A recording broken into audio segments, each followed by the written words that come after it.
Kamu ingin bersedekah tapi bingung harus kemana?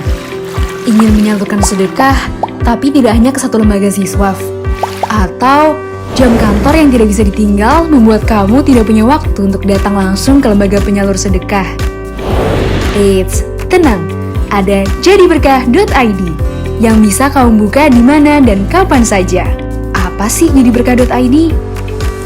Jadiberkah.id adalah platform crowdfunding zakat, infak, sedekah, dan wakaf yang melibatkan lembaga-lembaga siswaf dengan kredibilitas tinggi dan terpercaya. Platform ini dimiliki oleh Bank Syariah Indonesia atau BSI dan di-launching pada tahun 2019 untuk memudahkan masyarakat dalam berzakat, infak, sedekah, dan berwakaf. Alhamdulillah, sahabat berkah tidak bingung lagi ya untuk bersedekah. Ayo tunaikan sedekahmu di jadiberkah.id, platform siswaf yang lengkap, mudah, dan terpercaya. Bismillahirrahmanirrahim. Assalamualaikum warahmatullahi wabarakatuh. Bismillah, insya Allah kita akan memulai acara ngobrol berkah pada hari ini.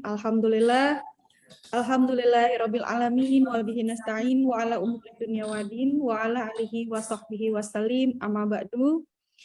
Alhamdulillah, marilah kita panjatkan puji dan rasa syukur kita kehadirat Allah Subhanahu wa taala yang telah melimpahkan rahmat dan karunia-Nya kepada kita semua.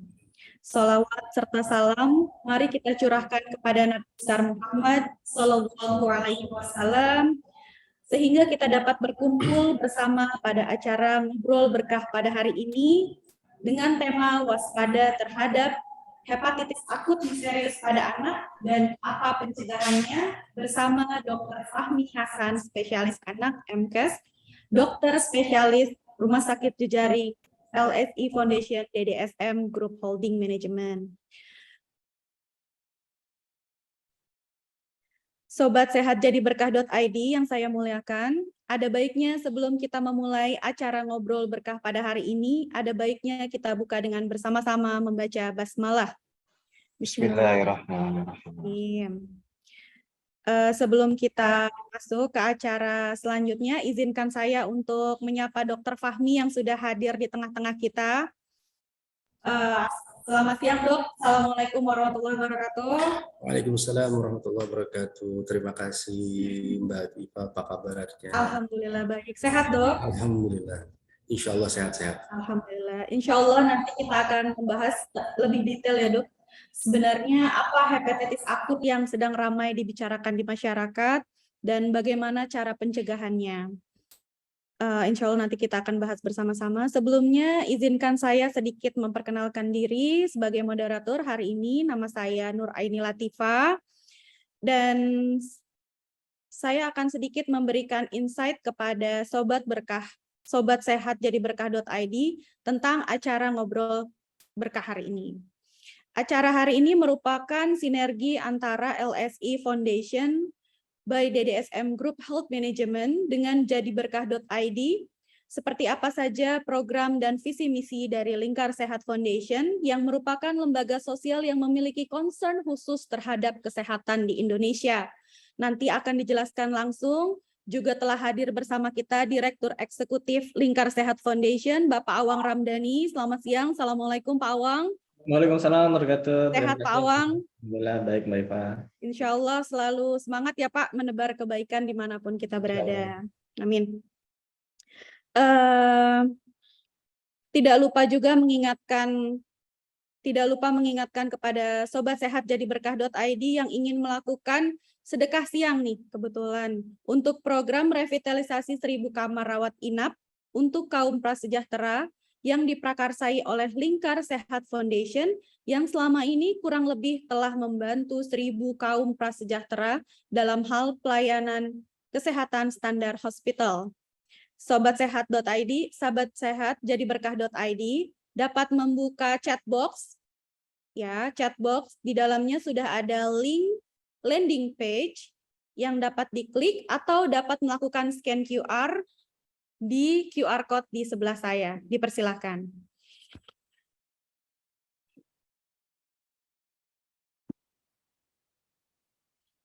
Ya, menginjak ke acara selanjutnya.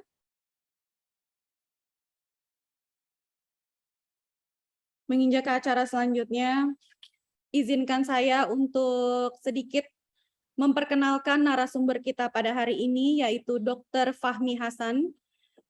Berikut Dok, izin saya bacakan kurikulumnya, kurikulum vitae-nya. Nama Dr. Fahmi Hasan, spesialis anak MKes, tempat tanggal lahir Jakarta 27 Agustus 1979, status menikah, agama Islam, alamat Jalan Cempaka Putih 15 nomor 4A.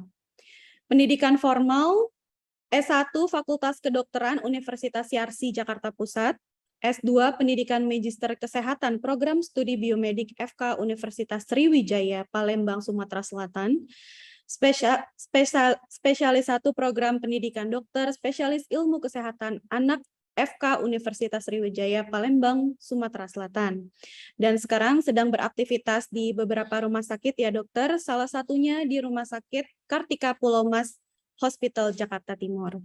Untuk mempersingkat waktu, saya persilahkan kepada Dr. Fahmi Hasan, spesialis anak MKes untuk memulai.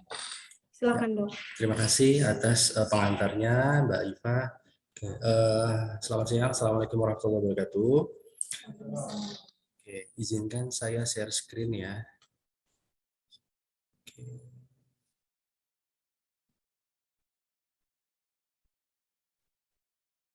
Baik.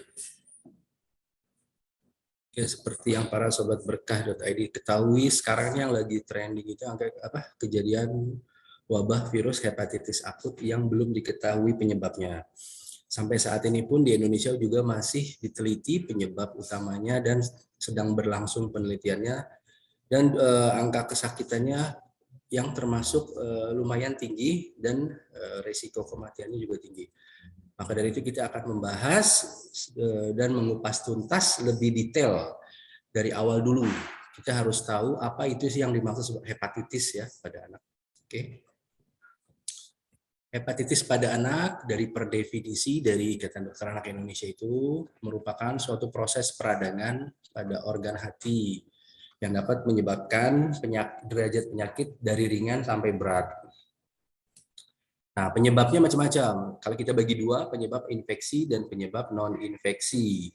Penyebab infeksi yang paling sering virus, bakteri, jamur, dan parasit. Non-infeksi bisa akibat obat-obatan, atau pada kasus gangguan metabolik yang disertai perlemakan hati, bisa karena keracunan atau penyebab lain yang lebih jarang seperti autoimun. Dari semua penyebab yang tadi disebutkan, hepatitis karena virus itu yang paling sering, terutama jenis hepatitis A, B, dan C yang di Indonesia. Memang kalau dari varian hepatitis itu ada banyak, ada A, B, C, D, E, sampai G. Tapi untuk angka kejadian yang paling sering ditemukan di 3 jenis varian hepatitis ini. Yang pertama, hepatitis A. Bisa akibatkan karena virus hepatitis A. Orang yang terkena hepatitis A biasanya mendapat menularkan virus ini melalui mekanisme fekal oral, atau fekal oral itu lewat penularan lewat makanan, atau kalau lewat fekal yaitu tinjanya terkontaminasi yang mengandung virus hepatitis A. Contoh sederhana, apabila ada penderita yang orang dengan hepatitis A, kemudian dia tidak menjaga higiene dirinya tidak baik, seperti tidak mencuci tangan setelah buang air besar, atau terus kemudian dia kontak dengan sumber makanan yang bisa dikonsumsi bersamaan dengan sekeliling, itu dapat menularkan virus dan menyebarkan. Virus juga bisa bertahan lama di barang yang disentuh, termasuk makanan, air, dan kontak dengan orang lain. Gejala pada hepatitis A ini bervariasi. Umumnya pada anak-anak usia 5-6 tahun ke bawah, dia tidak begitu menimbulkan keluhan. Itu diakibatkan karena sistem imun anak-anak yang usia di bawah 6 tahun belum sempurna. Sedangkan gejala baru muncul setelah sistem imun matang. Nah, jadi banyak ditemukan pada anak-anak yang besar. Begitu anak remaja terinfeksi hepatitis A, dia dapat menimbulkan gejala pertama seperti flu, gejala awalnya tuh. Karena masa inkubasinya bisa mencapai 50 hari, jadi itu flu-nya bisa muncul sebulan setelah anak tersebut terinfeksi. Gejala awal yang umum dijumpai apa?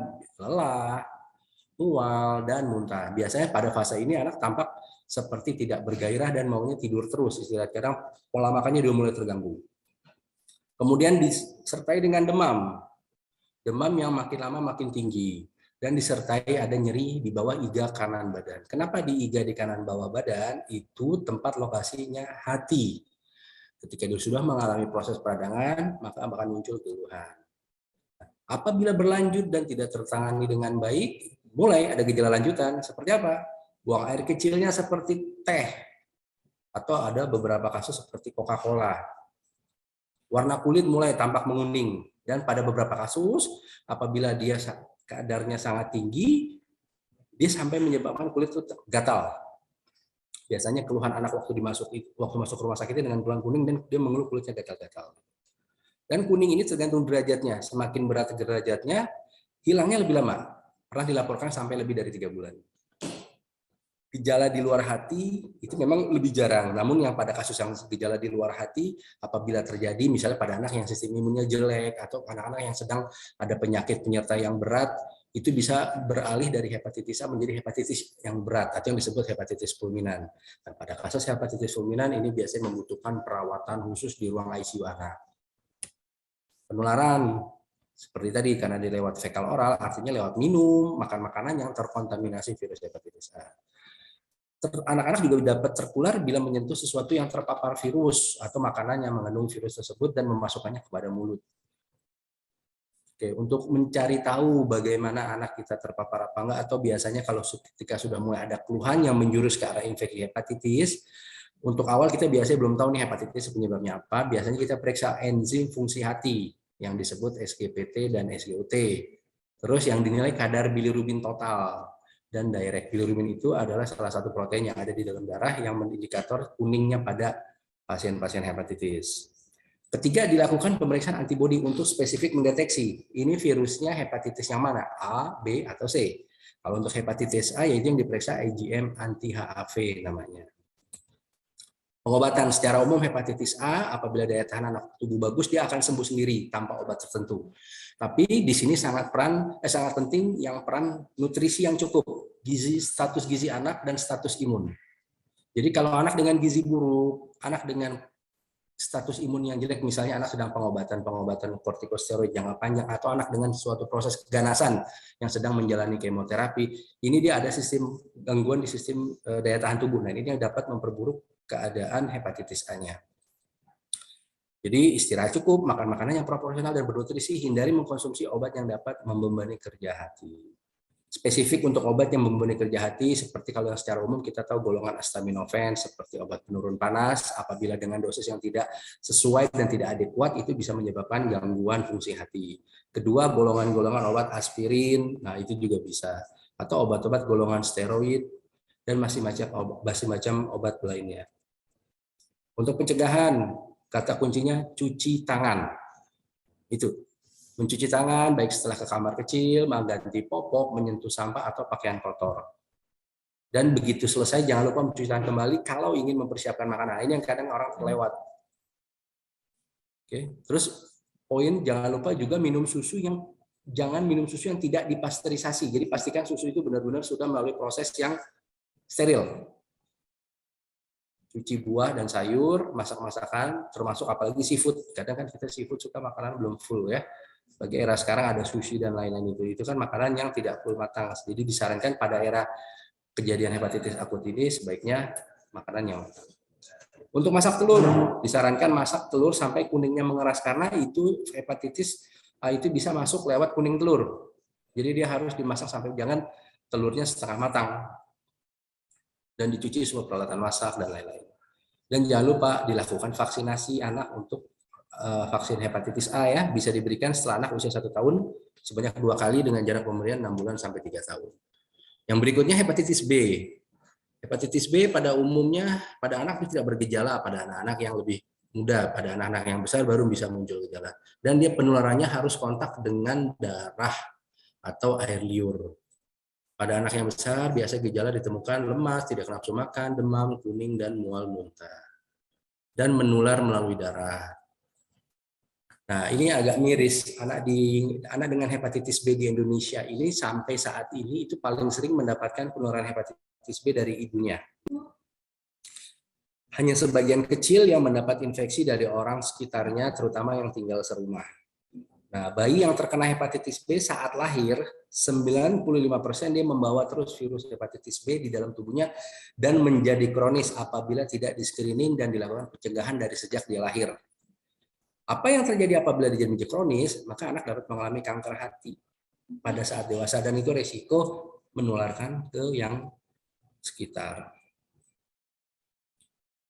Pemeriksaan yang dapat menunjukkan anak menderita hepatitis B yaitu dengan pemeriksaan HBsAg. Jika hasil HBsAg-nya positif di anak tersebut artinya membawa virus hepatitis B. Pengobatan dan pencegahan, keberhasilan pengobatan untuk hepatitis B termasuk masih rendah. Jadi lebih penting itu pencegahan agar jangan terkena hepatitis B. Untuk bayi dan anak dengan hepatitis B sebaiknya perlu diperiksa secara berkala setiap 6 bulan sampai 1 tahun sekali untuk melihat titer antibodi si anak yang mengidap hepatitis B. Pencegahan dengan memberikan vaksinasi hepatitis B sedini mungkin. Pada sebelum bayi berusia 12 jam, penting diperhatikan supaya jangan sampai virus masuk lebih dahulu daripada pemberian vaksin hepatitis B. Makanya pada bayi-bayi yang baru lahir itu disarankan minimal sebelum dia pindah ke ruangan dia sudah dilakukan imunisasi hepatitis B yang 0 yang awal. Nah, pada kasus ibu hamil dengan hepatitis B, bayi yang mendapat vaksin hepatitis B juga harus mendapat imunoglobulin hepatitis B. Nah, ini yang penting. Ini untuk mencegah terjadinya serokonversi HBsAg si anak menjadi positif. Dan dia jeda waktunya itu sangat sempit. Dia harus diberikan usia kurang dari 12 jam. Ada beberapa literatur yang menyebutkan masih bisa ditoleransi sampai 24 jam. Jadi jangan ditunggu sampai lebih dari 1 hari. Sebelum 12 jam dia sudah harus dapat imunoglobulin hepatitis. Itu sangat berperan bisa memotong transmisi sampai 80% dari ibunya yang positif. Apabila terlewat, resiko menjadi positif si bayi lebih tinggi. Oke, ini dari Kemenkes RI PMK nomor 52 tahun 2017 itu kita ada target eliminasi penularan hepatitis B dari ibu ke anak ya tahun 2022. Jadi di tahun 2022 ini ada target yaitu pengurangan jumlah kasus infeksi baru hepatitis B pada bayi baru lahir dengan tolak ukur kejadian kurang dari 50 kasus terinfeksi per 100.000 kelahiran hidup. Dengan indikator capaian diharapkan 95% sampai 100% anak-anak dari ibu yang hepatitis B ibu hepatitis B hasil pemeriksaan HBsAg-nya tuh negatif pada saat anak usia 9 sampai 12 bulan. Syarat ini tercapai apabila pada saat si bayinya lahir diberikan imunoglobulin hepatitis B sesegera mungkin. Oke. Ini bisa dilihat salah satu PMK-nya bersamaan dengan eliminasi hepatitis B dari ibu anak itu juga bersamaan dengan penularan HIV, sifilis. Dan ini semua faktor risiko yang memperburuk keadaan bayi. Cara mode transmisinya bagaimana bayi itu bisa terkena ada 3. Pertama via intrauterin berarti artinya saat dia di dalam kandungan. Yang kedua perinatal, saat dia melahirkan. Yang ketiga postnatal. Ya.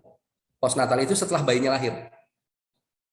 Pada saat intrauterin, ya, jadi ada antigen hepatitis B envelope itu semacam yang hepatitis B yang bisa masuk lewat plasenta ke dalam bayi.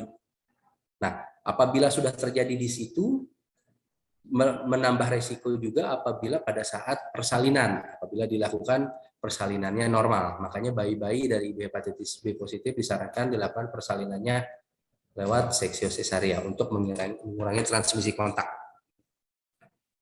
Kalau postnatal bagaimana bisa terjadi? Ini dijelaskan di sini yaitu failure of immunoprophylaxis, artinya terjadi kegagalan pemberian imunoprofilaksis atau vaksin pencegah seperti diberikan hepatitis B atau imunoglobulin. Apabila bayi dari ibu hepatitis B yang positif tidak mendapat yang tadi saya sebutkan, imunoglobulin B di 12 jam pertama ataupun vaksin hepatitis B0, dia bakal berisiko memperburuk transmisi dan menjadi positif. Oke, lalu bagaimana kalau sudah ada kejadian bayi yang lahir dari ibu HBsAg positif yang sudah pernah dikasih hepatitis B awal ataupun imunoglobulin, begitu dicek titer HBsAg-nya negatif. Tapi titer anti HBs-nya kurang dari 10. Nah, HBsAg ini titer yang menyatakan kalau si anak ini terinfeksi atau membawa virus hepatitis atau tidak. Kalau titer anti HBS artinya apa? Sistem perlindungan si anak masih tinggi atau rendah terhadap hepatitis B. Kalau titernya di bawah 10 artinya dia masih kurang karena targetnya harusnya di atas 10. Biasanya kita lakukan pemberian imunisasi vaksin dasar hepatitis B, kemudian 1-2 bulan kemudian kita cek lagi titernya. Kalau titernya sudah di atas 10, kita bisa pastikan anak tersebut imun terhadap hepatitis B virus. Tapi setelah 2 bulan kita evaluasi, anti HBS masih rendah di bawah 10, dilanjutkan dengan dosis 2 lagi. Dosis dasar 2 hepatitis B. Dan 2 bulan dicek kemudian. Kalau titernya masih juga rendah di bawah 10, artinya anak ini risiko tinggi dan dia tidak imun terhadap hepatitis B virus. Apa outcome yang tidak diharapkan? Yaitu angka kejadian tinggi di mana bayi berusia 9 bulan ke atas dinyatakan terinfeksi dengan HBsAg-nya positif. Untuk hepatitis C, kejadiannya lebih jarang pada anak-anak, tapi dia biasanya ini berhubungan dengan hepatitis B. Hepatitis B yang tidak terkendali dengan baik, dia bisa mengalami perubahan menjadi hepatitis C. Dan ini salah satu resiko terjadi sirosis hati atau kanker hati. Dia juga menular melalui darah, jarum suntik, dan donor darah. Jadi hal-hal yang disebutkan ini sangat penting dalam mencegah penularan. Untuk diagnostiknya kita lakukan pemeriksaan seperti anti HCV atau RNA, ini biasa dilakukan di pemeriksaan laboratorium khusus. Hindari penggunaan alat gunting, alat-alat bersama seperti gunting kuku, pencukur kumis, sikat gigi yang mungkin bersinggungan dengan darah dengan penderita. Nah, untuk hepatitis C sampai saat ini sayangnya belum ada vaksin hepatitis C. Jadi untuk anak-anak sangat diwanti-wanti. Oke, terima kasih. Oke, sekarang kita beralih ke tema kedua. Ini yang banyak sekarang lagi dibahas ya di Indonesia ini, hepatitis akut misterius pada anak. Oke, ini mungkin sekedar briefing waktu beberapa. Jadi kalau kita buka website dari Disease Outbreak News ya di WHO website itu kita bisa lihat beberapa kejadian-kejadian di dunia ini yang menimbulkan variant of concern dari proses penyakit infeksi. Di tanggal 23 April 2002 itu multi-country ditemukan adanya acute severe hepatitis of unknown origin in children. Nah, per definisi ini dari working case definition di Inggris, dia saat itu menyebutkan apabila seorang anak yang disebut sebagai terinfeksi hepatitis akut misterius, yaitu tidak ditemukan virus hepatitis A dan E dalam pemeriksaan dengan fungsi enzim hatinya yang melebihi lebih dari 500 unit per liter, usia di bawah 10 tahun, dan mulai terjadi di sejak 1 Januari 2022. Untuk kriteria possible sama, cuma membedakan di usia, yaitu usianya 11 sampai 16 tahun, dan yang terkait dengan epidemi apabila ada kontak erat dengan kasus terkonfirmasi yang di atas pada semua usia dan terjadi sejak 1 Januari 2022. Sampai saat ini untuk WHO sendiri dia mendefinisikan belum ada untuk definisi khusus untuk kasus konfirmasi. Jadi belum diketahui karena masih dilakukan penelitian. Dari WHO sendiri dia ada definisi probable. Probable yaitu yang kemungkinan seseorang dengan hepatitis akut apabila tidak ditemukan virus hepatitis A dan E dari segala pemeriksaan dengan fungsi enzim yang meningkat di atas 500, usia anak di bawah 16 tahun, dan rentang waktunya lebih mundur kalau dari definisi WHO, yaitu mulai dinilai dari 1 Oktober 2021. Dan pada kasus yang terkait epidemi ini, yaitu seseorang yang dengan hepatitis akut atau pada anak yang memiliki kontak erat. Kemudian berkembang dari Kemenkes dan dari beberapa literatur di luar negeri juga menyebabkan apa yang menyebabkan atau hipotesis awal etiologi penyebab saat ini sedang berlangsung penelitiannya.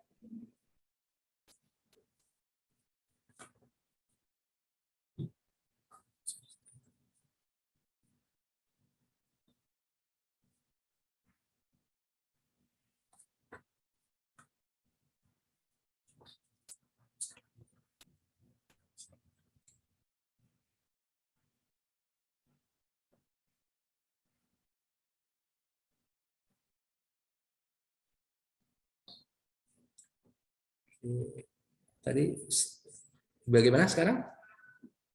Oke.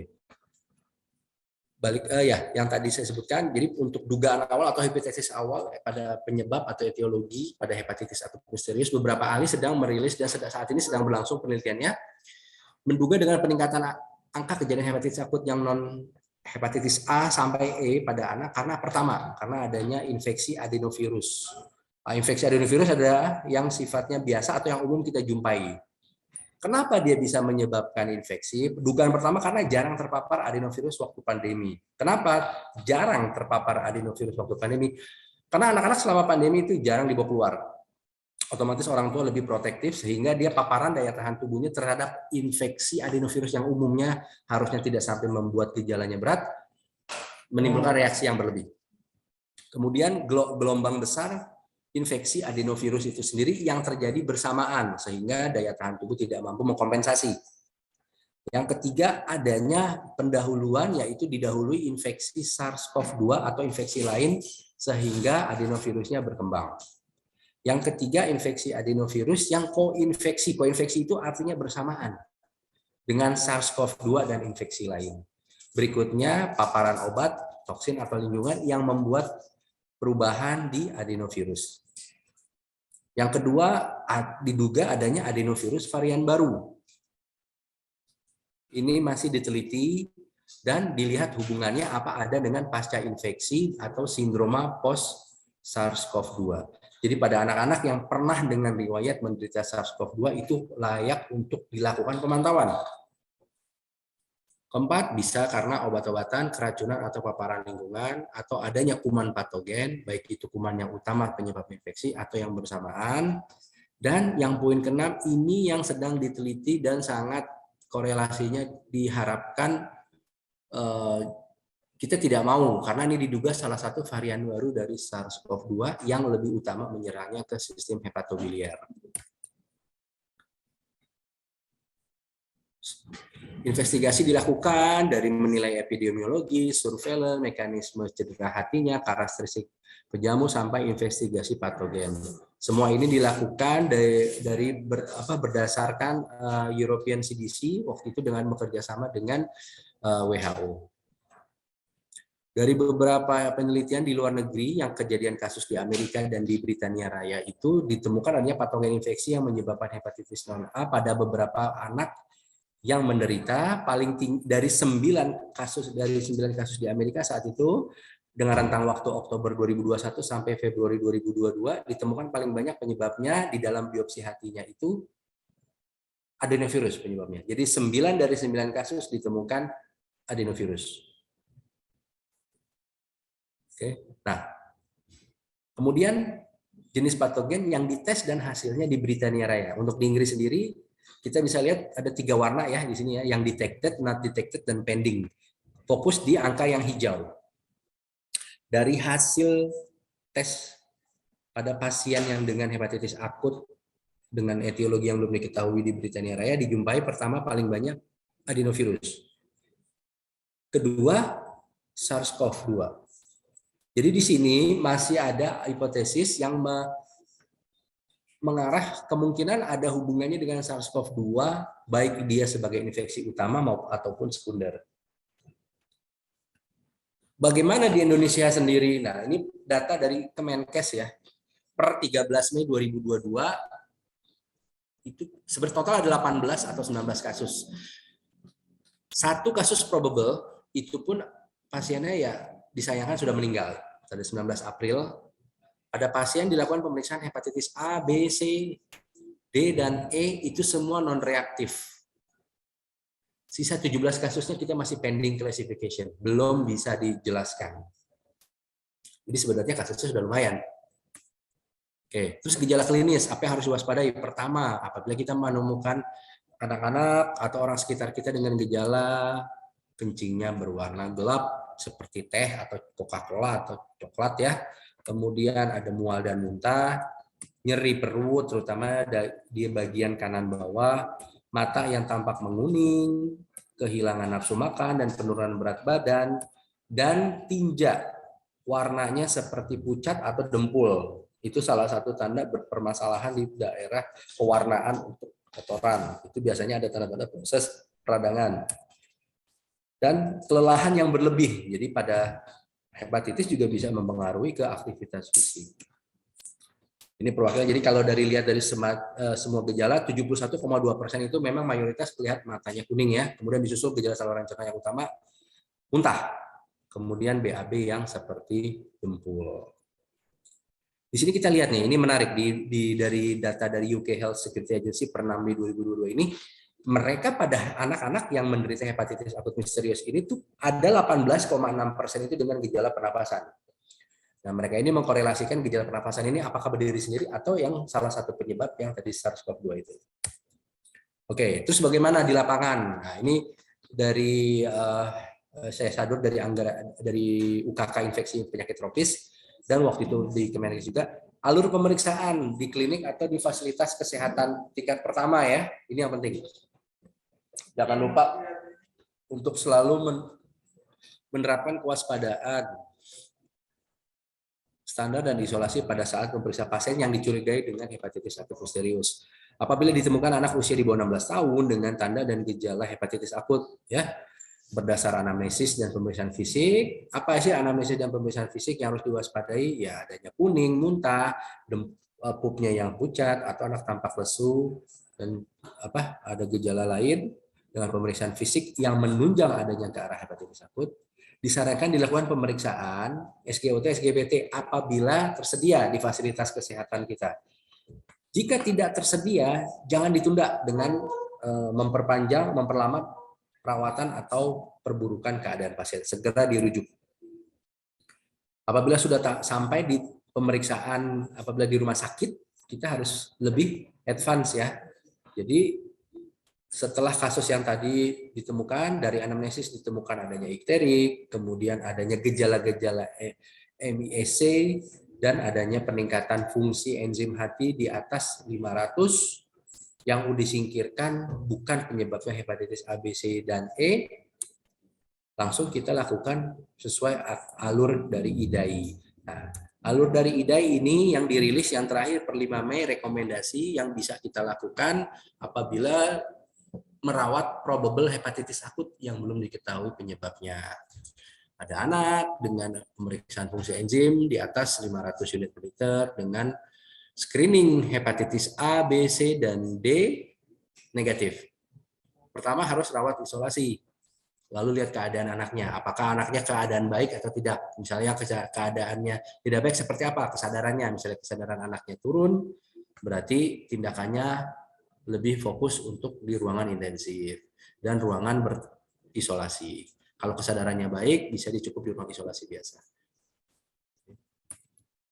Oke, ini dari Kemenkes juga menjelaskan kriteria kompetensi rumah sakit rujukan hepatitis akut ya. Jadi dari yang gejala akut, ringan, sedang, berat, sampai yang harus membutuhkan transplantasi hati. Perlu ditekankan di sini kejadian di Inggris, semua anak yang mengalami hepatitis akut yang penyebabnya belum diketahui, survival rate-nya itu tinggi, bagus karena mereka berhasil melakukan transplantasi hati. Jadi dari, kalau nggak salah itu ada 11 anak, itu 11-11-nya hidup itu. Tapi dilakukan transplantasi hati. Oke. Nah, ini untuk pelaporan. Jadi di manapun apabila kita menemukan mencurigai kasus, baik itu di klinik kesehatan tingkat pertama maupun balai pengobatan ataupun yang fasilitas pertama, apabila kita mencurigai, kita bisa laporkan di link berikut. Oke, pencegahan. Seperti biasa, untuk sampai saat ini kita masih melakukan pencegahan seperti umumnya pencegahan pada hepatitis, yaitu memotong transmisi fekal dan oral. Rajin cuci tangan, menggunakan sabun dan dengan air mengalir, cuci peralatan makan sebersih mungkin, ya. Hindari kontak dengan penderita. Jangan dibiasakan jajan untuk saat ini, apalagi yang kurang terjaga kebersihannya. Ini penting kita tekankan karena sekarang eranya untuk mendapatkan makanan lebih mudah dari luar. Baik, terima kasih dari saya, demikian. Semoga bermanfaat. Saya balikkan ke moderator. Assalamualaikum warahmatullahi wabarakatuh. Warahmatullahi wabarakatuh.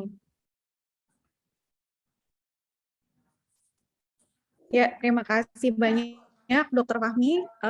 Acara sesi selanjutnya adalah insya Allah kita akan menunggu beberapa pertanyaan ya dari audiens yang ingin melakukan memberikan pertanyaan bisa langsung melalui chat box atau DM ke saya selaku moderator. Namun sambil menunggu nih Dok, pertanyaan-pertanyaan dari audiens, kita bisa mendengarkan dulu sedikit penjelasan tentang LSI dari Bapak Awang Ramdhani. Jadi bagi teman-teman yang ingin memberikan pertanyaan, sambil menunggu kita bisa mendengarkan sedikit penjelasan tentang LSI Foundation dari Bapak Awang Ramdhani. Kepada Bapak Awang Ramdhani dipersilakan. Baik, Bismillahirrahmanirrahim. Assalamualaikum warahmatullahi wabarakatuh. Terima Waalaikumsalam. kasih Mbak Iva dan Dr. Fahmi. Materi hari ini cukup mencerahkan dan detail sekali ya. Saya seperti kuliah lagi nih Dok. Mudah-mudahan kita dihindarkan dari penyakit-penyakit yang berbahaya, yang misterius, yang belakangan sering melanda ya Dok. Ini mungkin juga ujian bagi kita yang di akhir zaman ini. Baik, mungkin dari rekan-rekan yang bergabung di webinar Ngobrol Berkah pada siang hari ini ada yang yaitu Yayasan Lingkar Sehat Indonesia. Kami adalah yayasan yang fokus bergerak dalam bidang kesehatan. Kami memiliki beberapa jejaring rumah sakit bekerja sama dengan grup DDSM yang saat ini sudah lama ya, sejak sebelum COVID pun kita sudah mulai. Jadi kita salah satu yang nanti saya tampilkan adalah Rumah Sakit Kartika Pulau Mas yang dikenal sebagai rumah sakit yang ramah terhadap duafa dan kaum prasejahtera maupun orang terlantar. Kenapa? Nanti saya ceritakan di bagian belakang, tapi untuk awalan saya akan sedikit sharing dari YouTube link tentang profil Rumah Sakit Kartika Pulau Mas.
Baik, bentar.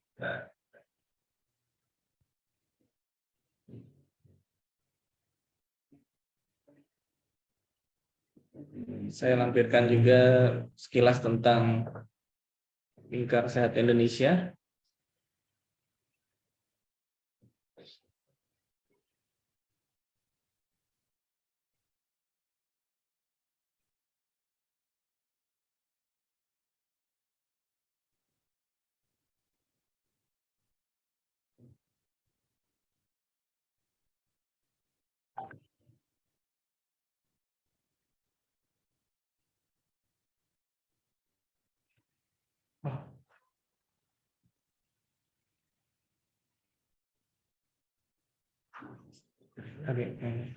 Ya, sedang disiapkan Pak.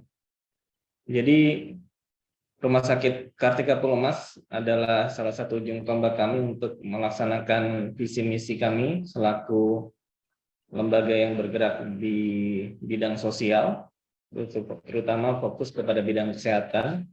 Dan kita membantu dengan tagline akses sehat tanpa batas, yaitu setiap pasien yang datang, walaupun mungkin ada data-data yang tidak lengkap, bahkan tidak punya KTP sekalipun, kalau memang sakit, silakan datang ke rumah sakit kami. Insya Allah kami bantu dengan layanan yang maksimal.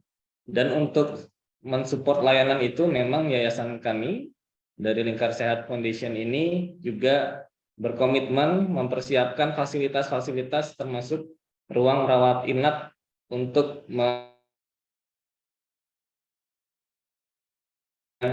duafa sekalipun. Jadi kita ingin pasien-pasien walaupun yang kurang mampu atau yang terlantar tetap mendapat layanan yang terbaik berupa layanan kesehatan dari medis, para medis maupun kamar rawat inapnya itu sendiri.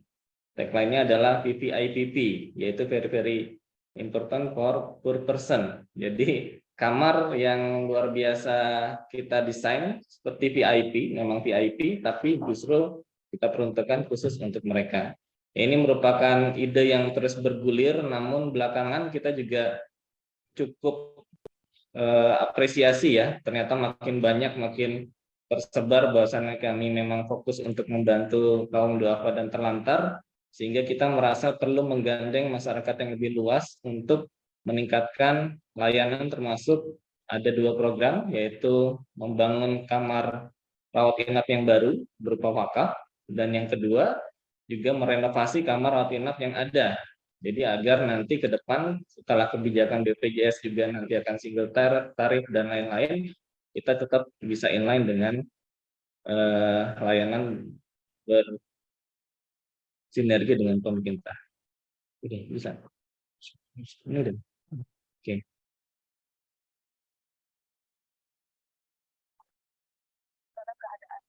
Baik, singkat saja, ini tentang sekilas tentang Lingkar Sehat Indonesia.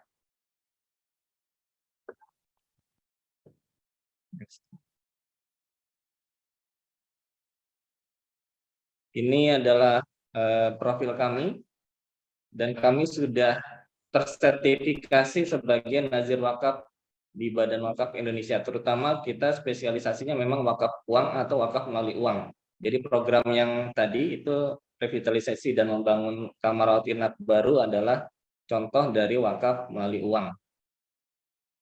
Lalu ini portofolio kami, kita ada beberapa rumah sakit yang basisnya memang wakaf. Salah satunya adalah Asri Medica Hospital di Cikarang. Nilai saham yang diwakafkan ada 51%, senilai sekitar 7 miliar dengan jangka waktu abadi atau madal hayat. Ini jejaring kami tersebar di seluruh Nusantara, ada di Jakarta, di Medan, di Padang, di Makassar, di Surabaya, Bali, dan lain-lain. Jadi kita terus berkomitmen untuk melayani bukan hanya duafa dan prasejahtera di wilayah Jakarta dan sekitarnya, insya Allah nanti terus berkembang sampai pelosok Nusantara. Ini adalah yang telah kami lakukan tahun 2021, ada 1.161 yang kita bantu dari duafa dan prasejahtera, yang kita advokasi, mulai dari yang hanya punya KTP, bahkan yang tidak punya KTP pun kita insya Allah komitmen membantu. Lalu kita juga ada di saat COVID, kita termasuk rumah sakit rujukan COVID satu-satunya yang swasta. Di Semeru juga kami turun. Lalu juga ya ini adalah berangkat dari keprihatinan kami ya, bahwasanya orang miskin di Indonesia ini sulit mendapat pelayanan, dan beberapa rumah sakit kadang juga mungkin sedikit membedakan. Walaupun sekarang alhamdulillah sudah membaik, tapi kita tidak ingin orang sakit dipersulit lagi atau mendapat musibah beruntun karena sudah sakit, kesulitan juga tidak bisa dirawat. Dan kita berpartisipasi aktif sebagai partner dari pemerintah di program BPJS yang sudah mencakup hampir 134 juta orang di tahun 2019 lalu. Nah, ini program yang kita tawarkan. nanti bisa berupa perorangan atau lembaga maupun secara akumulatif, secara bersama kita mewujudkan ruang-ruang rawat inap yang seperti di tampilan di slide. Jadi kalau yang perorangan atau individu ataupun lembaga yang langsung berwakaf atau berdonasi untuk satu kamar rawat inap membangun baru senilai 500 juta atau berupa renovasi yang lama atau revitalisasi senilai 50 juta, dan itu nanti akan ada plakatnya dicantumkan di depan pintu ruang rawat inap ini bahwasannya kamar ini adalah wujud implementasi dari wakaf kesehatan dari Bapak atau Ibu atau perusahaan A dan seterusnya. Ini kegiatan yang sudah kita lakukan. Ini polanya dari yang masyarakat duafa dan prasejahtera. Kita urus, kita bantu, kita advokasi sehingga bisa mendapat layanan kesehatan yang terbaik. Demikian sekilas tentang kami. Semoga pada kesempatan yang sangat berharga pada siang hari ini kita semua bisa berpartisipasi, ya minimum bisa berdoa membantu setelah maupun melalui jadiberkah.id kita juga sudah bersinergi supaya nanti layanannya makin masif, makin bisa menjangkau seluruh pelosok dan seluruh titik-titik kemiskinan yang ada. Terima kasih. Wassalamualaikum warahmatullahi wabarakatuh. Ya, terima kasih banyak Bapak Awang Ramdhani atas penjelasannya. Dan bagi teman-teman, bagi Sobat Sehat jadiberkah.id yang ingin melakukan donasi wakaf dapat membuka chat box dan dapat mengklik link landing page yang sudah kami sediakan di sana, atau sekali lagi Anda dapat scan QR yang ada di sebelah kiri saya. Terima kasih Pak Awang. Dan acara selanjutnya yaitu sudah ada beberapa pertanyaan nih, alhamdulillah Dr. Fahmi, dan saya akan mencoba membacakan ya. Ada yang sudah ada di chat box, Dok, ada juga yang direct message langsung ke saya. Assalamualaikum dokter, saya Astrid dari Rumah Sakit Umum Siti Hajar Medan. Izin bertanya Dr. Fahmi, terkait hepatitis B, apakah sering ditemukan ibu-ibu hamil yang tidak menyadari bahwa sedang mengidap hepatitis B? Dan apakah bisa diketahui seorang bayi mengidap hepatitis atau tidak saat masih di dalam kandungan? Terima kasih dokter. Nah, ada pertanyaan lagi nih dok, langsung aja kali ya dok ya. Nanti biar bisa langsung dijawab. Yang kedua, Assalamualaikum, saya Lia, izin bertanya dok, anak saya umur 6 bulan sudah 2 bulan sakit dan sudah 3 kali berobat tapi belum didiagnosa sakit apa-apa. Dokter cuma memperkirakan kemungkinan alergi udara. Awal mula ciri gejalanya ada bintik merah isi cairan di kaki lalu menyebar ke seluruh badan, disertai batuk pilek tanpa demam. Mohon dibantu dok, pertanyaannya apakah ini termasuk virus hepatitis dok? Terima kasih. Ada satu lagi ya dok ya. Pertanyaannya, kegemaran memberikan kuning telur setengah matang pada ayam untuk telur ayam kampung dok, yang katanya banyak gizinya. Namun tadi kan ada himbauan baiknya kita merebus telur sampai matang ya dok ya, untuk menghindari kemungkinan virus dari hepatitis tersebut. Kepada Dr. Fahmi mungkin bisa langsung dijawab dok, dipersilahkan. Ya, terima kasih atas pertanyaannya. Mungkin yang dari yang pertama dulu ya, dari pertanyaan yang bagus dari Dr. Astrid. Jadi memang seperti kita ketahui yaitu pada bayi-bayi yang lahir dari ibu yang menderita hepatitis B aktif ya, yang HBsAg-nya positif, itu hampir 90-95% itu bisa diturunkan ke bayinya. Jadi itu menekankan betapa tingginya transmisi vertikal penularan hepatitis virus yang B dari ibu hamil ke bayinya. Pertanyaan yang tadi dokter sampaikan, banyak nggak sih kasus ibu-ibu hamil yang tidak tahu kalau dia itu menderita hepatitis B? Ini dari data Kemenkes aja itu pada tahun 2018 sampai 2019 ya, itu itu pada bumil ibu hamil yang di screening untuk hepatitis B itu dijumpai ada 1.643 sekian yang dilakukan screening hepatitis B di 34 provinsi dengan data yang kita dapat itu sebanyak 30.900 sekian itu reaktif terinfeksi hepatitis B. Maksudnya angka cakupannya lumayan banyak ya. Dan memang rata-rata dilakukan screening ini bukan karena bergejala, ini dilakukan screening secara massal. Artinya apa? Mereka tidak tahu kalau mereka itu mengidap hepatitis B. Karena kan salah satu transmisi penularan hepatitis B itu bisa lewat transmisi seksual. Nah, itu juga harus diperhatikan. Mungkin mereka sudah menjaga ya kontak dengan kontak dengan darah, kontak dengan barang-barang pakai bersamaan, tapi apabila yang dilakukan transmisi seksual itu juga bisa menjadi salah satu mekanisme penularan. Terus kemudian apakah bisa bayi yang dalam kandungan sudah terdeteksi dia menderita hepatitis B? Sebenarnya pertanyaan bagus, tapi berhubungan dengan teknik diagnostiknya dulu.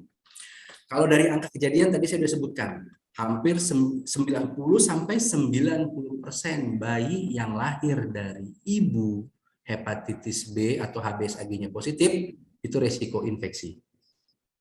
Kemudian resiko infeksi bisa dicegah atau ditekan dengan pemberian vaksin hepatitis B0 pada saat pemberian 12 jam pertama atau dikurang dari 24 jam dan pemberian imunoglobulin hepatitis B atau IgG. Untuk mendeteksi tadi yang seperti dibilang, jadi kalau nanti kita bisa jabarkan berdasarkan nanti transmisi yang tadi saya izin share screen-nya tadi ya. Oke. Nah, di sini nanti dokter bisa lihat salah satu mekanisme untuk penularannya yang dari ibu ke bayi. Ini ya. Ini bisa lihat ya, Mas. Oke. Saat gestasi ya. Saat gestasi itu berarti dalam kandungan sebenarnya infeksi sudah terjadi, ya. Penyebabnya apa? Ini yang atas nih. Ada yang disebut leakage of mother's blood into baby circulation or ingestion or accidental inoculation of the blood. Artinya apa? Ada beberapa partikel mungkin adanya perdarahan dari ibu sehingga darahnya ibu memasuki sirkulasi bayi melalui plasenta. Kuncinya di plasenta. Jadi si virusnya itu bisa masuk melalui plasenta sehingga masuk ke dalam si bayi. Berikutnya, untuk mendeteksi si bayinya apakah sudah terinfeksi atau tidak, saat ini kalau untuk di Indonesia belum bisa mendeteksi karena memang pemeriksaan diagnostik kita itu yaitu rapid diagnostic test kita yaitu untuk menilai hepatitis B surface antigen atau HBsAg dan media yang dipakai untuk itu dari darah. Jadi untuk saat dia di dalam kandungan, apalagi pada faktor trimester awal, lebih beresiko untuk keselamatan bayinya dalam mendiagnostik daripada untuk mengobati. Karena pun nggak diapa-apain, karena pada saat ibu dengan hepatitis B pun di saat pengobatan, si bayinya pun yang kita harus screening setelah lahir, seperti itu. Dengan angka kejadian penularan 90-95% bayi yang lahir dari ibu HBsAg positif, jadi kita bisa asumsikan kita perlakukan bayi tersebut dengan tersangka hepatitis B sampai terbukti sebaliknya. Dengan demikian kita tidak menganggap remeh dengan kejadian di kemudian hari apabila si bayinya berkembang menjadi HBsAg reaktif. Kuncinya di sini adalah apabila bayi lahir dari ibu dengan HBsAg positif, pastikan semua disiapkan vaksin hepatitis B0 dan terutama pemberian imunoglobulin hepatitis B-nya atau IgG. Dan diberikan di bawah 24 jam. Ideal 12 jam pertama enggak apa-apa, di paha yang berbeda. Dengan pemberian itu sudah sangat membantu untuk mencegah reaktivitas menjadi HBsAg kemudian.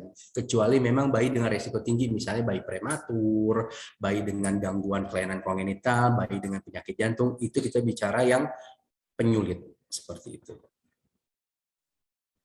Mungkin itu yang bisa saya sampaikan. Terus kemudian pertanyaan kedua ya. Ini konsultasi, anaknya sakit. Anaknya usia 6 bulan ya tadi ya. Oke, saya stop share dulu ya. Usia 6 bulan dan sudah 3 kali berobat, Dok. Oke, usia 6 bulan, terus sudah 3 kali berobat. Keluhannya sama, adanya bintil merah-merah yang kemudian berisi cairan, adanya batuk pilek dan tanpa demam, betul ya? Ya, mungkin kalau cuma seperti ini masih banyak yang harus dipertanyakan. Jadi gini, pertama kita harus tahu dulu sebelum muncul bintil-bintil merah. Jadi gini, apakah muncul bintil-bintil merahnya ini yang didahului dengan gejala-gejala saluran nafas sebelumnya, misalnya sebelum muncul bintik-bintik merah, apakah anaknya ada batuk, pilek, apakah anaknya habis berkunjung atau kontak dengan tempat-tempat umum, misalnya ke mall, tempat bermain anak, ke fasilitas yang kontak dengan umumnya banyak, yang sehingga resiko kontak dengan lingkungan atau objek kita tidak bisa pantau. Nah, kemudian dari sejak mulai dia ada keluhan flu atau batuk pilek, terus kemudian muncul bintik-bintik itu berapa lama? Lalu apalagi yang dievaluasi? Bintik-bintiknya lokasinya di mana saja? Kan di sini Ibu jabarkan bintik-bintik merahnya yang berkembang lama-lama mengisi cairan, menjadi isi cairan.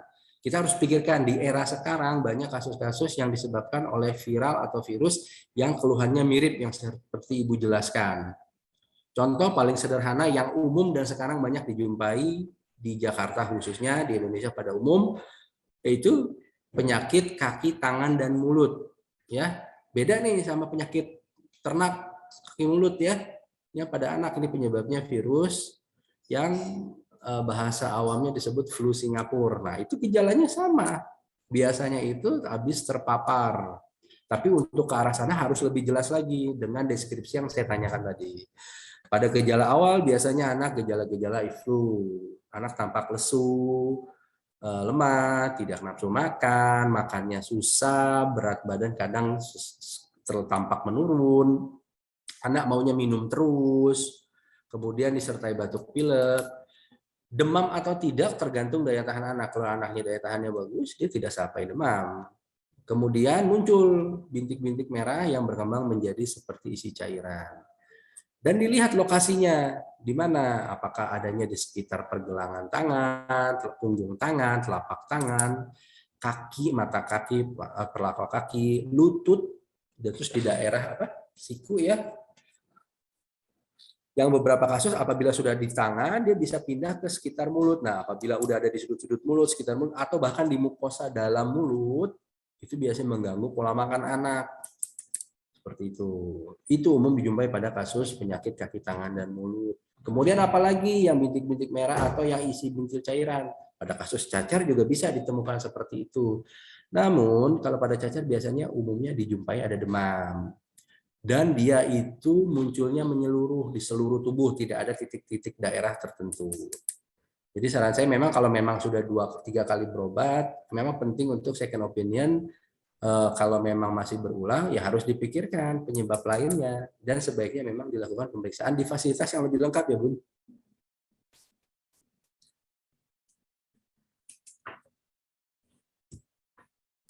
Yang ketiga tadi pertanyaan tentang untuk masak kuning telur ayam kampung ya. Iya, betul, Dok. Setengah matang. Jadi sebenarnya prinsipnya gini, ini kita bicara kali di konteks yang saat ini di kasus hepatitis akut ya, yang misteriusnya kita masih belum tahu penyebabnya secara umum.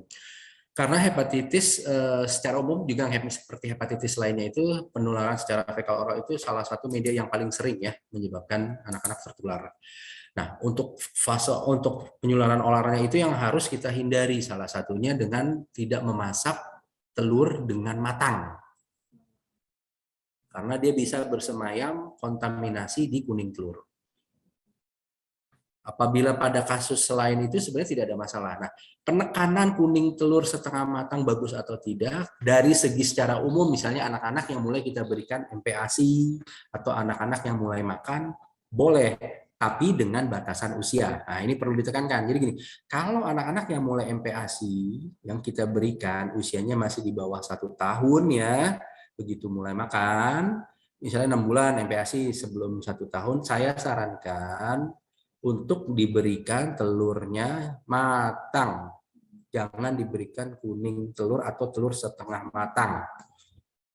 Karena di dalamnya itu ada beberapa yang belum siap pada anak-anak usia MPASI toleransi dan bisa menyebabkan infeksi.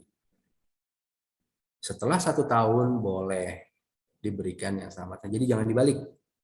Secara kesehatan memang sebaiknya matang pada usia di bawah 1 tahun, tapi yang udah di atas 1 tahun boleh.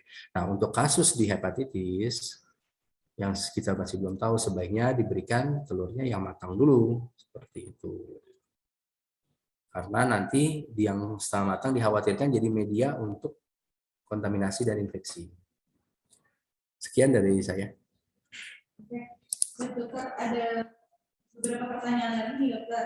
Yang dulu, apabila anak-anak sudah divaksin hepatitis reguler, apakah ini bisa menjadi bagian dari pencegahan hepatitis akut? Yang pertama, lalu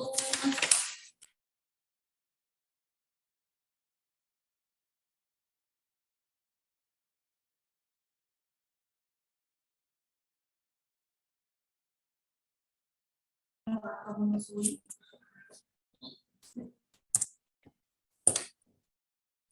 Ulang lagi dok ya. Pertanyaannya adalah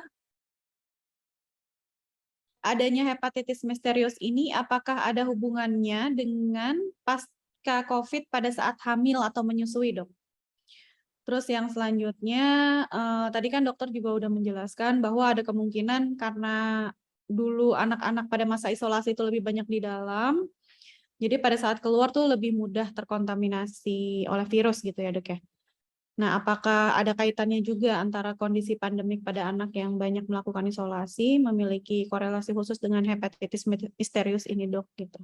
Terima kasih.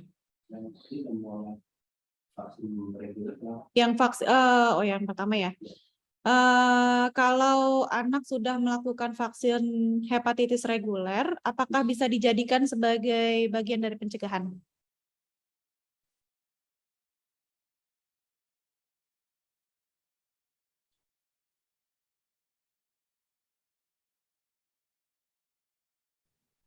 Terima kasih pertanyaannya. Mungkin kita jawab yang pertama dulu ya. Udah? Sudah?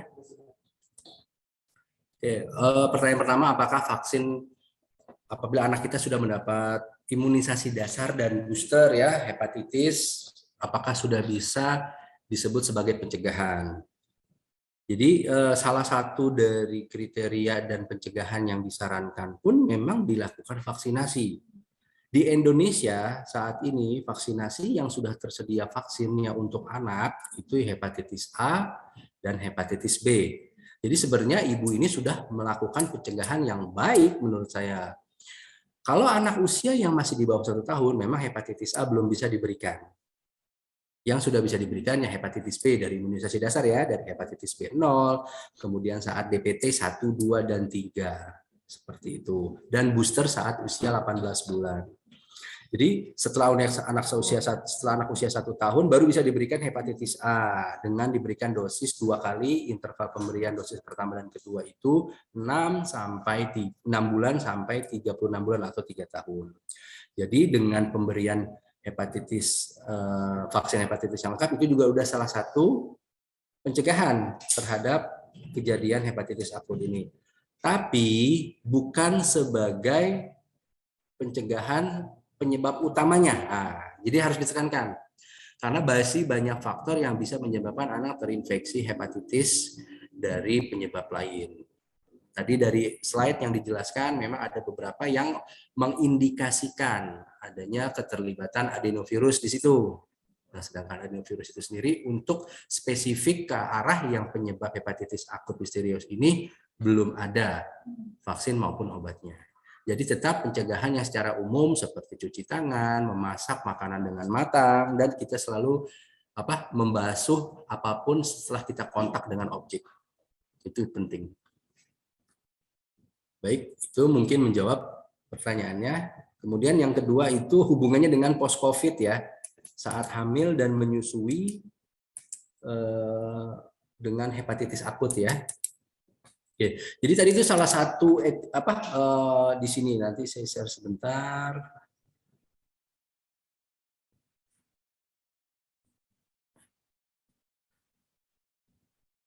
Jadi salah satu yang masih diduga sebagai hipotesis penyebab hepatitis akut yang misterius ini bisa dilihat ya. Nah, ini. Dari poin nomor 3 ini bisa dilihat pasca infeksi sindrom SARS-CoV-2. Pasca infeksi berarti semua, baik dia sedang hamil maupun ibu hamil. Ini salah satu yang penyebab yang sedang diteliti. Ya. Nah, pertanyaannya sekarang, apakah post-COVID saat hamil dan ibu menyusui ini ada hubungannya dengan hepatitis akut? Pertanyaannya, kan saat ini kasusnya hanya menyerang anak-anak ya, usia di bawah 16 tahun. Jadi ini sangat tidak berpengaruh terhadap ibunya. Cuma kalau pertanyaannya apakah dari ibu hamil terus pernah menderita COVID atau menyusui pernah menderita COVID, setelah anaknya lahir, anaknya bisa menjadi hepatitis B akut misterius seperti itu. Kalau sampai saat ini belum ada literatur atau penelitian yang menjelaskan hubungannya ke situ. Jadi belum bisa dipastikan sebagai penyebab utama. Karena umumnya angka kejadian seperti itu yang lebih sering itu pada anak-anak yang usianya sudah bisa fekal oral. Artinya penularan yang si anak sudah proses makan dan minumnya udah bagus. Berarti kan anak lebih besar ya. Tidak dipengaruhi pada saat dia benar-benar bayi. Jadi usia di bawah 1 bulan, terus dia terinfeksi seperti ini belum ada kasusnya. Jadi kemungkinan penyebab yang lain. Mungkin dari saya seperti itu. Yang selanjutnya apa tadi? Yang terakhir tadi apa ya?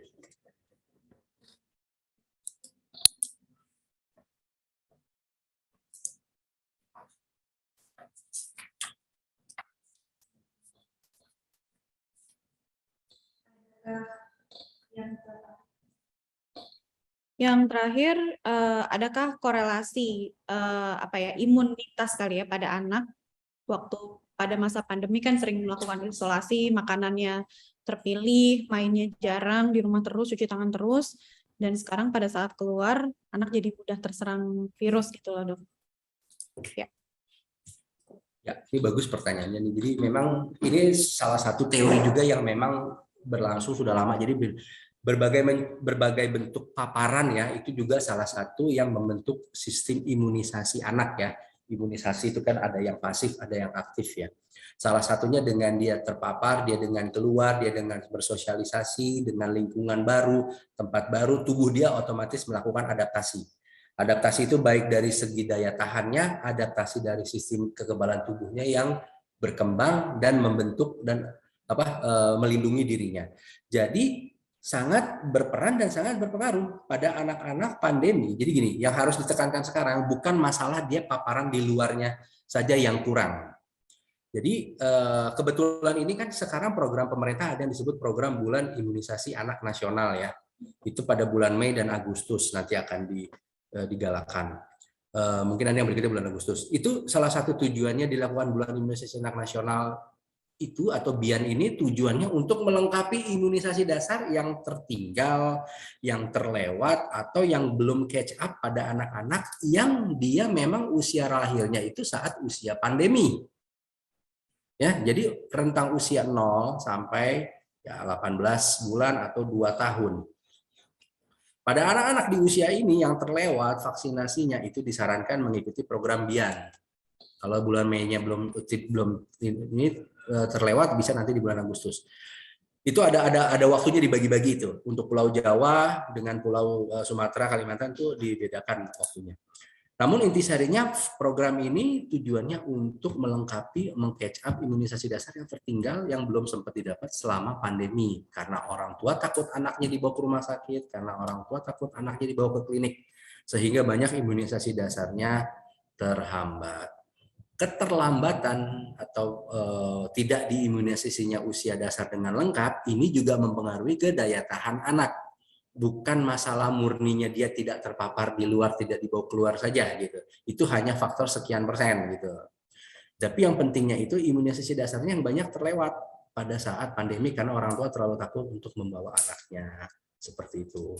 Dan paparan yang mungkin masih bisa dijelaskan dari pertanyaan ini memang benar. Jadi secara umum tuh adenovirus tuh banyak dan virusnya tuh umum dijumpai di dunia luar itu.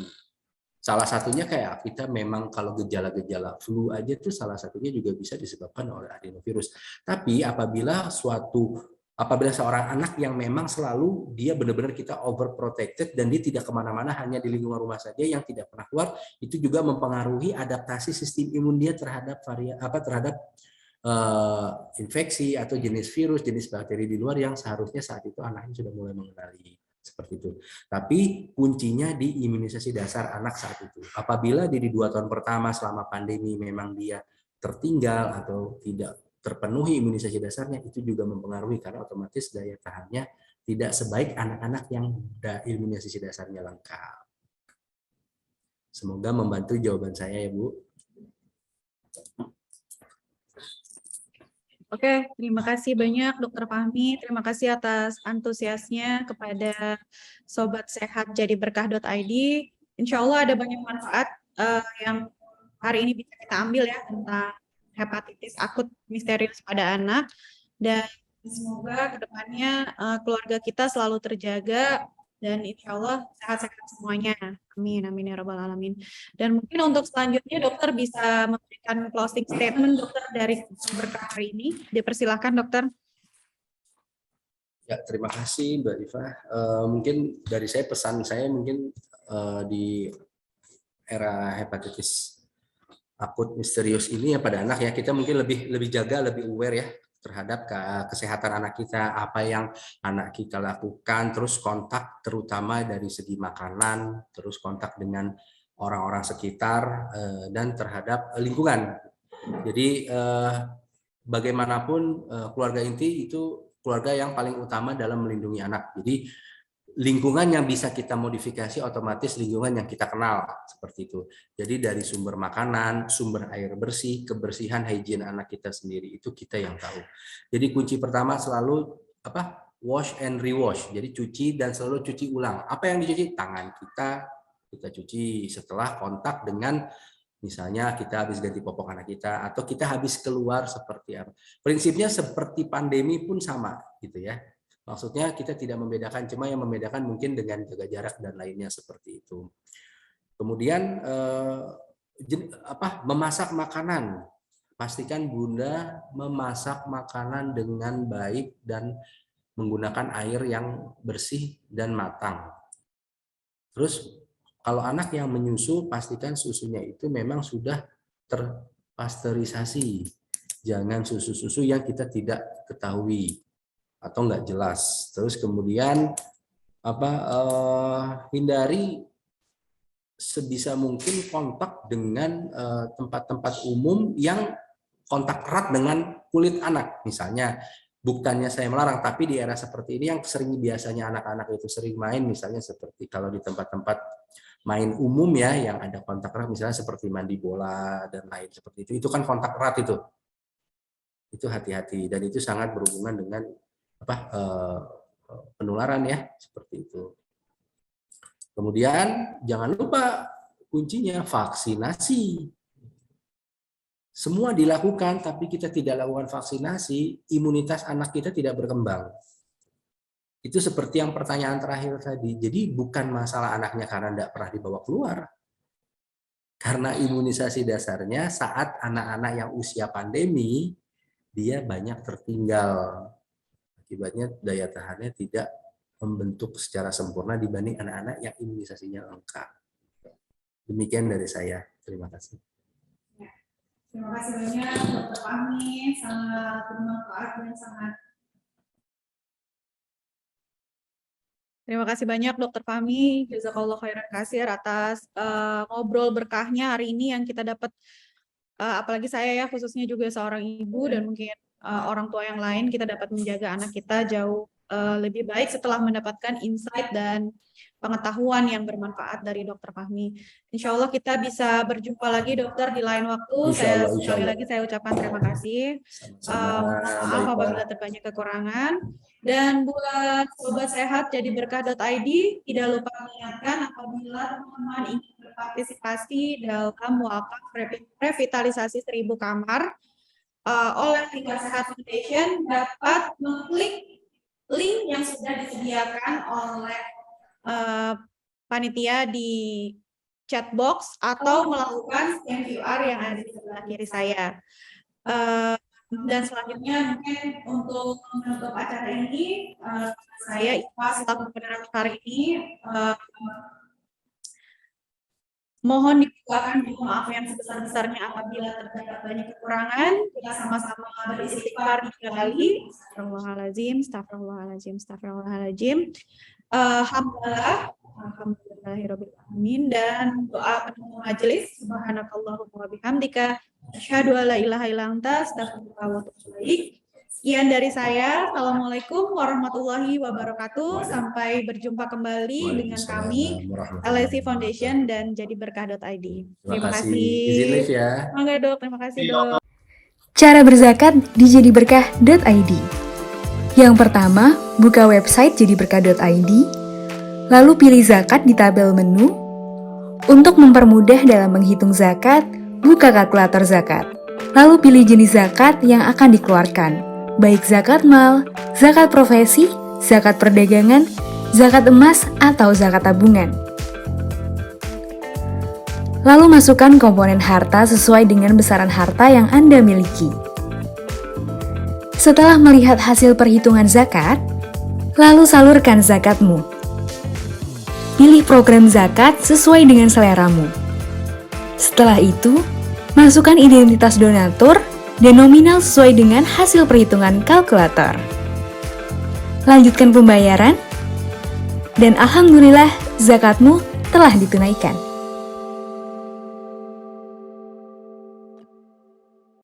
Kamu ingin bersedekah tapi bingung harus kemana? Ingin menyalurkan sedekah tapi tidak hanya ke satu lembaga siswaf? Atau jam kantor yang tidak bisa ditinggal membuat kamu tidak punya waktu untuk datang langsung ke lembaga penyalur sedekah? Eits, tenang, ada jadiberkah.id yang bisa kamu buka di mana dan kapan saja. Apa sih jadiberkah.id? Jadiberkah.id adalah platform crowdfunding zakat, infak, sedekah, dan wakaf yang melibatkan lembaga-lembaga siswaf dengan kredibilitas tinggi dan terpercaya. Platform ini dimiliki oleh Bank Syariah Indonesia atau BSI dan di-launching pada tahun 2019 untuk memudahkan masyarakat dalam berzakat, infak, sedekah, dan berwakaf.